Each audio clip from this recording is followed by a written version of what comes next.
So this is the real pattern here.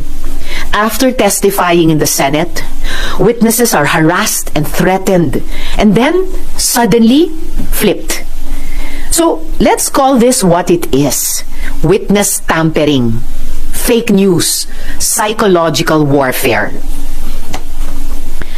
Ang mga kasinungalingan ay insulto sa pagdurusa at tapang ng mga witnesses. Tandaan natin, 14 sila. Mga witnesses na naglahad sa mga abusong ginawa sa kanila ni Kibuloy at ng KOJC. Sinungaling na nga nang haharas pa. Michael exposed people who trusted the Senate with their stories. And these are people who were already afraid. Now they are in danger. Again, yan ang talagang kinagagalit ko. Ano? Nagagalit ka? Kanino? Nagagalit ka ba dahil sa ginawang pagbaliktad ni Michael? Bigla niyang binawi yung mga sinabi niya laban kay Pastor Apollo C. Kibuloy.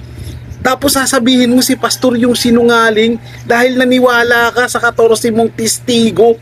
Kumusta naman yung milyong sumusuporta kay Pastor Apollo C. Kibuloy? Hindi ka naniniwala sa milyon, pero sa 14 naniniwala ka na may ginawang kasalanan si Pastor Apollo C. Kibuloy.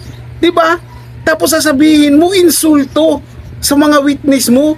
Paano naman yung ginawa mo, Madam Risa, na insulto sa buong kingdom ng KOJC, sa mga milyong sumusuporta sa KOJC kay Pastor Kibuloy? Hindi mo ba naisip yung nararamdaman ng mga yun? Hindi mo ba naiisip na naiinsulto din sila doon sa pinagagawa mo? Dahil lang sa 14 tao na tumistigo laban kay Pastor Apollo C. Kibuloy, niransak nila ang kingdom. Diba? Ginulo nila yung kaayusan ng KOJC, pinasok ng sapilitan, ginulo yung loob, yung holy, yung sagradong lugar nila, nababo yun, Madam Risa. So asan yung sinasabi mo doon na kayo yung naiinsulto? Diba mas nakakainsulto sa milyong tao na sumusuporta sa KOJC yung ginawa ninyong mga kasinungalingan?